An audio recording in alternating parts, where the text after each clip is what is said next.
Well, under new proposed legislation, micro-parties may find it more difficult to have their candidates elected under laws that would ban the controversial practice of preference harvesting.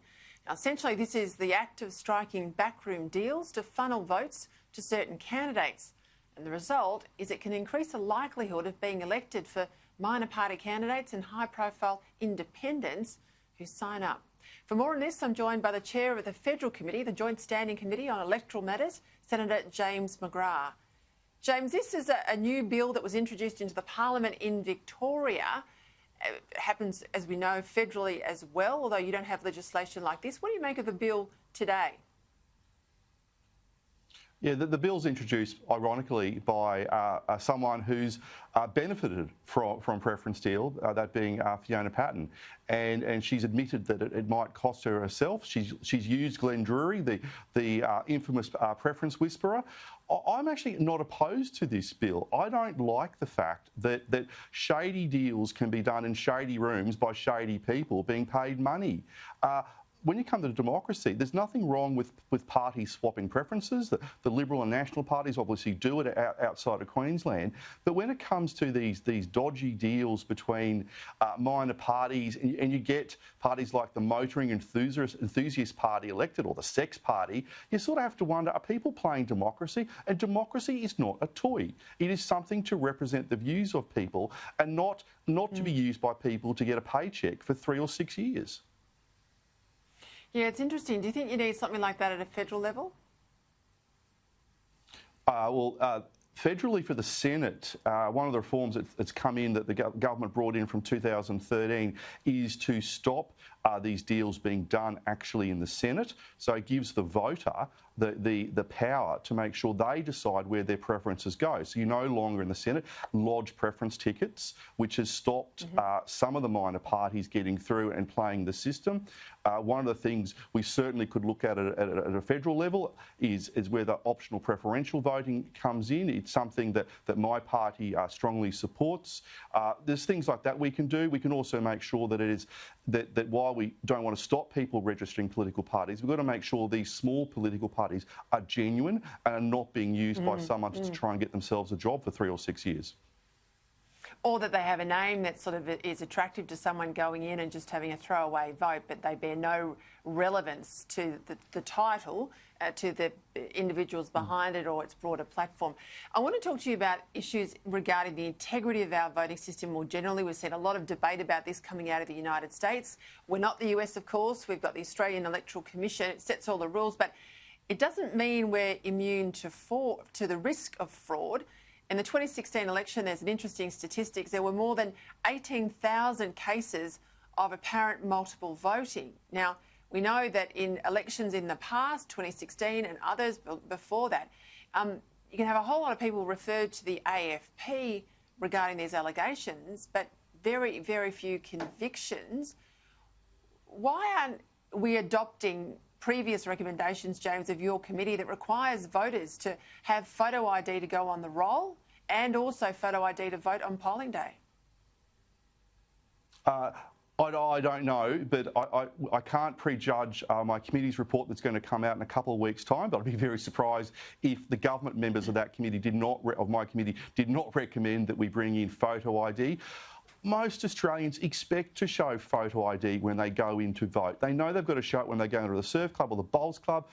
Goodness gracious me, you go into a cafe now, you've got to register yourself and make sure you're there. But we don't do anything, that type of protection of the electoral roll or the voting system when it comes to our federal elections. It's completely balmy. So yes, we should have a photo ID so when you go to vote, you can prove who you are. The state seat of Bundaberg here in Queensland was lost by 9 votes. Now, I'm not saying there was any electoral fraud or anything like that, but when you look at the instances of multiple voting, which we'll find out eventually, seats can be played.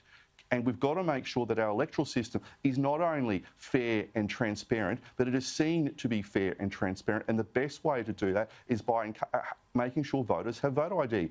And the question actually is on the other foot. why are people opposed to voter ID? What have they got to hide? Because the Labor Party, it's vote early, vote often, go to the death notices, see who's died recently, and go and make sure that votes get exercised on the behalf of the dead. So, you know, it's up to the Labor Party to say why they are opposed to making sure this extra protection is brought into our electoral system. Well, just on that, I mean, they've had a recommendation in relation to the Rorts and branch stacking in the Victorian Labor Party, a voter ID or membership ID, requirement for ID before you can join the Labor Party. That's a key recommendation. So it would be hard for them to oppose it in relation to the electoral roll if they're prepared to look at it as part of joining up to the party in Victoria. But I'll go back to that point. You know, where is the digital roll? So that if I go to a booth in one part of the electorate, I can't then automatically, you know, drive across town and go and vote in another booth on the same day. If you have a digital electoral roll, I'm not talking about electronic voting, you know, still pen and paper, but I'm talking about going in and getting my name signed off. Why isn't that done digitally so that I can't go and vote and then cross town and vote somewhere else?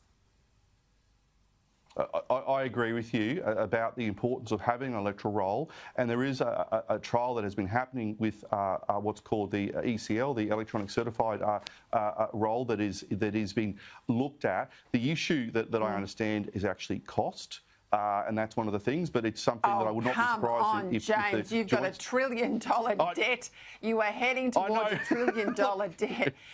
Come on. We're talking about a couple of iPads per polling booth for the integrity of our democracy, mate. I want to go to Clive Palmer, but just quickly, on all of this, I know where you sit historically on these things, and I support, and I'm not going to ask you to preempt your report, and I think you're headed in the right direction.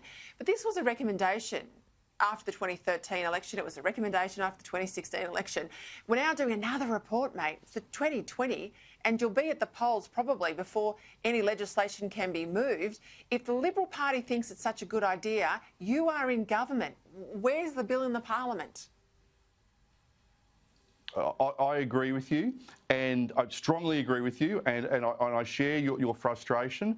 The report of the Joint Standing Committee on Electoral Matters, which will hopefully, well not hopefully, will come out in the next fortnight without prejudging, and as I've said, it will then be, yes, I'm part of the government, but it's up to my government, and I'm going to push for it.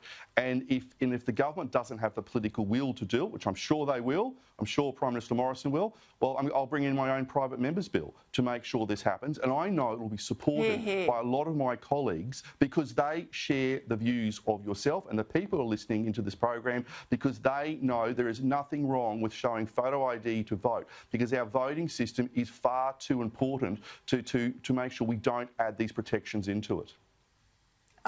If I just go by my Facebook post in response to this network, there's a huge support for more transparency, not less transparency. Just quickly, I know you're up on the Sunshine Coast. Clive Palmer's Coolum Resort, there's been a battle royal there since he bought the resort in 2012. It looks like, though, some of the people are going to get some recompense. What's the feeling on the ground up there? I know when I've been to Coolum, people are devastated at the loss of those jobs out there at the resort. Is this the end of things? It's hopefully the end of what has been a very ugly chapter in what, I mean, I still call it the Hyatt Coolum, because the Hyatt Coolum, for those who never went there, it was such an institution on the Sunshine Coast, and what happened there with the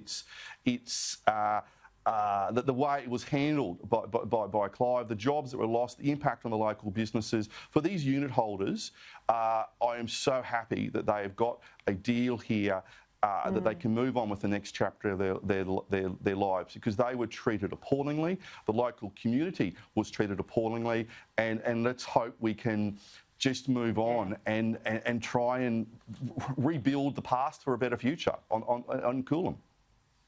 Yeah, James McGrath, thank you for your time. Thanks, Peter.